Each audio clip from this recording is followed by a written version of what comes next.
Hi வணக்கம். உங்கள் ஆனந்த கண்மணி. ஆனந்த நாவல் கீதம் சேனலை கேட்குறவங்க எல்லாம் மறக்காமல் சப்ஸ்கிரைப் பண்ணிவிடுங்க. லைக் பண்ணுங்கள், கமெண்ட் பண்ணுங்கள், ஷேர் பண்ணுங்கள். வாங்க நாம் இப்போ கதை கேட்க போகலாமா? சுபலதாவின் அலைகடலில் அலையும் படகானேன். அத்தியாயம் 39. வாயும் காதும் அம்மா மாதிரி, மற்றபடி அத்தை மாதிரி தான். ஆரோன் அத்தை மாதிரி, அத்தையை இவளும் இவ அப்பா பாட்டி மாதிரி என்றாள் ஜோஷிகா. ஓ என்றவள் குழந்தையை வாங்கி கொஞ்சினாள். ஜோஷிகா தங்கையை பார்த்து கொண்டு இருந்தாள். என்ன ஜோஷி அப்படி பார்க்குற என்று ஜோவி கேட்க, இந்த 2.5 வருஷத்தில் நீ ரொம்ப மாறிட்ட ஜோவி என்று இவள் சொல்ல, அப்படியா? மாற்றம் ஒன்று தானே மாறாதது. 2 பேர் வாழ்க்கையும் மாறிப்போச்சு. ஏன் மாறுச்சு? எதனால் மாறுச்சு? யார் மாற்றினா? இதுக்கு யார் காரணம் அப்படின்னு நம்ம ஆராய்ச்சி பண்ணினால் தோண்ட தோண்ட குப்பை தான் வரும். மாறிப்போச்சு, அதை அப்படியே விட்டு விடணும் என்றாள் ஜோவி.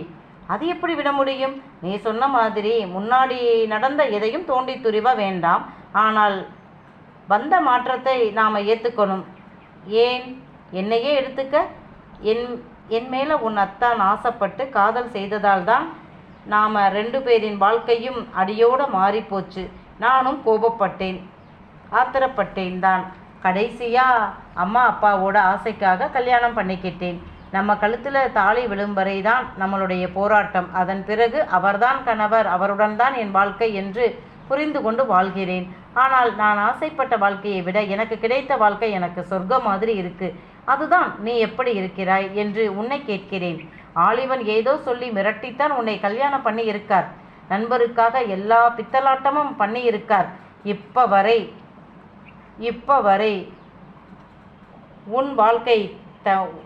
உங்கள் வாழ்க்கை தனித்தனியாகத்தான் இருக்குது. உன்னை இங்கே விட்டு வச்சிருந்தா ஒருவேளை நீ நம்ம வீட்டுக்கு வந்துடுவ. ஆரோனுக்கு உண்மை தெரிஞ்சிரும். இப்படி நினச்சித்தான் உன்னை அவர் மாமா வீட்டில் விட்டு இருக்கிறாரு. இப்போ உன் படிப்பு முடிந்து விட்டது. நீ நேராக அவர் வீட்டுக்கு தானே போயிருக்கணும். இங்கே ஏன் வந்தாய் என்று ஜோஷிகா நேரடியாக கேட்க, ஏன் நான் வரக்கூடாதா என்று ஜோவி கேட்க, தாராளமாக வரலாம். இப்போ ஏன் வந்தாய் என்பதுதான் கேள்வி. அம்மா அப்பாவை பார்க்க வந்தேன். அப்போ கொஞ்ச நாள் இங்கே இருந்துட்டு அப்புறம் உன் கணவர் வீட்டுக்கு போய் விடுவியா என்று கேட்க, இப்போ எனக்கு எந்த ஐடியாவும் இல்லை. கொஞ்ச நாள் உங்கள் எல்லார் கூடவும் இருக்கணும். குட்டிமா கூட ரொம்ப சந்தோஷமாக இருக்கணும், அவ்வளவுதான் என்றாள். அதன் பின் யாரும் அவளிடம் என்ன ஏது என்று எதுவும் கேட்கலை. பார்கவி தானே ஜோஷிகாவை சின்ன மகளிடம் பேசச் சொன்னது. ஜோஷி சொன்னதை கேட்டு முதலில் பார்கவி பதறி போனார். என்னடி சொல்கிற? அவங்க 2 பேரும் பிரிஞ்சா இருக்காங்க? அம்மா, அவள் படிக்கிறா, அவர் பிஸ்னஸ் அப்படின்னு அலையிறாரு. இப்போ தான் படிப்பு முடிஞ்சிருக்கு. அவளுக்கு இந்த மாதிரி யாருக்கும் தெரியாமல் கல்யாணம் பண்ணிக்கிட்டது பிடிக்கலை. என்னடி சொல்கிற? அவள் தானே இப்படி கல்யாணம் பண்ணிக்கிட்டா? இல்லைம்மா, அவள் கல்யாணம் அப்படி நடந்ததுக்கு அவள் காரணம் இல்லை. அவள் புருஷன், அவருடைய பிடிவாதம். இதோ இப்போ வரை நம்ம வீட்டுக்கு வராமல் இவ்வளவு நாள் ஜோவியையும் விடாமல் வச்சிருந்தது எல்லாமே அவர்தான். அப்படியா ஜோவி சொன்னா? அப்படியா ஜோவி சொன்னாளா? இல்லை, அவள் வாய் திறந்து எதுவுமே சொல்லலை. ஆனால் அதுதான் நடந்திருக்கும். படிப்பு முடியும் வரை அவரும் விடலை. இவளும் பொறுமையாக இருந்துட்டா. இப்போ அன்னைக்கு அப்படி கல்யாணம் பண்ணினதுக்காக கோவிச்சுக்கிட்டு அவளுடைய எதிர்ப்பை காட்டுறதுக்காக இங்கே வந்திருக்கிறா. இவ வீட்டுக்காரரும் சரி போகட்டும்னு விட்டுட்டாரு. நாமளும் கண்டுக்காம இருப்போம், சரியா?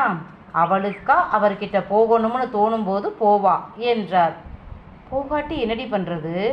பேசாம நாமளும் இருக்க முடியுமா? அதெல்லாம் அவ புருஷன் அப்படி விட்டுவிட மாட்டாரு. நாமளா அவளை அவர் கூட போகச் சொல்லி வற்புறுத்த வேண்டாம் என்றாள். அம்மா அப்பாவுக்கும் அதுவே சரி என்று தோன்றியது. ஜோவிதா இத்தனை நாள் அம்மா அப்பா அக்காவை பிரிந்து இருந்ததற்கு சேர்த்து பெற்றவர்களிடம் செல்லம் கொஞ்சினாள். எப்போதுமே அவள் அப்படித்தான். இரவு வீட்டிற்கு வந்த ஆரோன் குளித்து உடைமாற்றிவிட்டு மனைவி மகளை தேட அந்த வீட்டில் இருக்காங்க என்றார் பாவனா. ஜோவிதா வந்ததுல இருந்து அம்மாவும் மகளும் இங்கேயே இருக்கிறது இல்லை என்று பாவனா சொல்ல, ஆமாம், உன் அம்மாவும் இவ்வளவு நேரம் அங்கே தான் இருந்தா என்று வெங்கடேஷ் காலை வார என்று நொடித்து கொண்டு போனார் பாவனா. ஆரோன் பக்கத்து வீட்டிற்கு சென்றான். அங்கே தோட்டத்தில் போட்டிருந்த மூங்கில் நாற்காலிகளில் ஜோஷிகா மகளுக்கு சாப்பாடு ஊட்ட பார்கவி ஜோவிதாவிற்கு ஊட்டி கொண்டு இருந்தார். ஜெகன் சின்ன மகளின் காலை அமுக்கி விட்டு கொண்டு இருந்தார். அதை அப்படியே ஃபோட்டோ வீடியோ எடுத்து ஆலிவனுக்கு அனுப்பினான். இது ஒரு தொல்லையா போச்சு. அவனுக்கு அடிக்கடி ஆலிவன் ஃபோன் பண்ணி என் மனைவியை பார்க்கணும், வீடியோ எடு, ஃபோட்டோ எடுத்து அனுப்பு அப்படின்னு தொல்லை செய்தான். அவனை பார்த்தாலும் பாவமாகத்தான் இருக்கு. ஏதோ கல்யாணம் நடக்கணும்னு அன்னைக்கு அப்படி பண்ணிக்கிட்டான். இப்போ அவள் திரும்ப பழி வாங்குறான். செய்யத்தானே செய்வா. இவன் பண்ணின காரியம் அப்படி. சின்ன குழந்தை மாதிரி இவளை தாங்குறாங்க. இவன் என்னடா என்றால் கல்யாணம் பண்ணி அங்கே கொண்டு போய் விட்டுட்டு வந்துட்டான். அந்த கோபத்தில் தான் இப்போ வச்சு செய்கிறா அவன் மனைவி. வெளிநாட்டில் அந்த ஃபோட்டோ வீடியோவை பார்த்த ஆலிவன் ஜோவியை கண்கொட்டாமல் பார்த்தான். இப்படி எத்தனை நாள் இருப்பாள்? இந்த ஒரு மாதமே எனக்கு பெரிய பாடாக இருக்குது. இதுக்கு முன்னால் அவளுக்கு படிப்பு இருக்குது என்று தான் விலகி இருந்தேன். முதல் முறை அவளை தொட்டு அணைத்த பிறகு அவனால் தூங்கவே முடியலை. பல்லை கடித்து கொண்டுதான் இருந்தான். அவளை பயமுறுத்தி கல்யாணம் செய்தது போல் வாழ முடியாதே. அவனுடைய ஒரே உறவு அவதான். அவளுடன் மனமொத்து வாழணும் என்றுதான் இப்போ அவளை அம்மா வீட்டில் விட்டிருக்கிறான். சீக்கிரம் வாடி, உனக்காகத்தான் காத்திருக்கிறேன் என்று புலம்பினான். பொன்மலர் ஆஃபீஸில் வந்து வேலைக்கு சேர்ந்து விட்டாள். ஆஃபீஸ், ஹாஸ்டல் எல்லாம் செட்டாக 15 நாள் ஆனது. அதன் பிறகு அக்கா வீட்டிற்கு சென்றவள் அங்கிருந்து உடனே கிளம்பி அத்தான் வீட்டுக்கு போறேன் என்றாள். அங்கே யாரும் இல்லையே என்று முரளி சொல்ல, ஜோவிதா இல்லையா என்று கேட்க, மேடம் அவங்க அம்மா வீட்டில் இருக்காங்க என்றான். ஓ அப்பா சரி என்றாள். மறுநாள் ஜோவியிடம் கேட்க, ஆமா மலர், இங்கே தான் இருக்கேன், நீயும் வாயேன் என்றாள். அதன் பிறகு அடுத்த வாரம் வெள்ளி அன்று மாலை ஜோவிதா டிரைவர் கூட கம்பெனிக்கு சென்றாள்.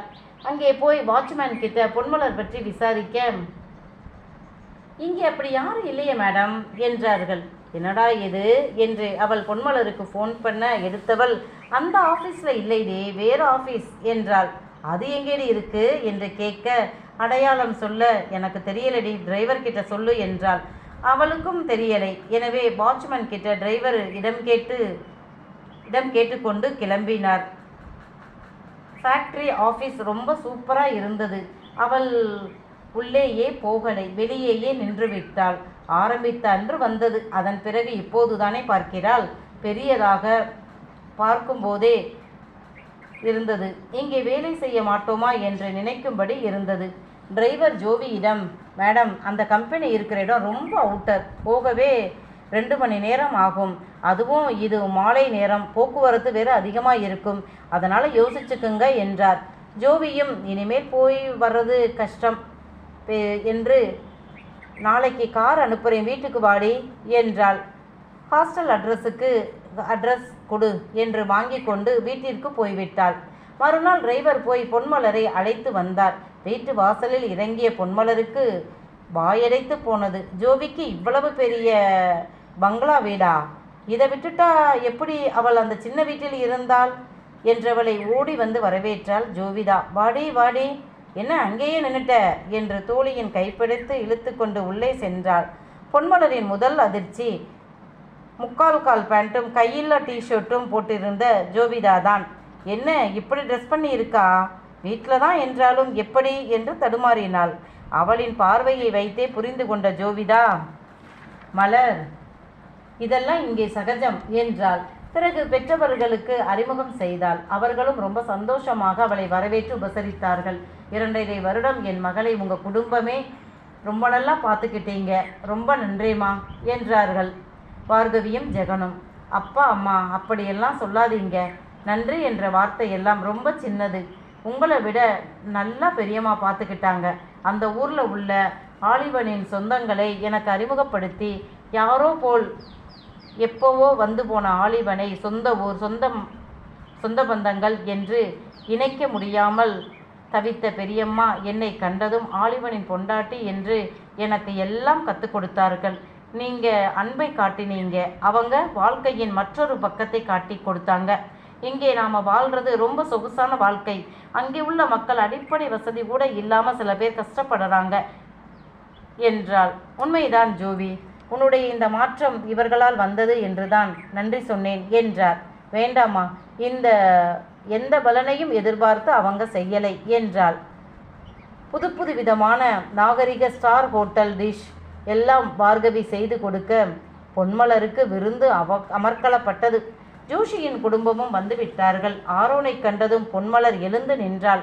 அட, ஏண்டி நிற்கிற, உட்காரு என்று ஜோஷி அதட்ட.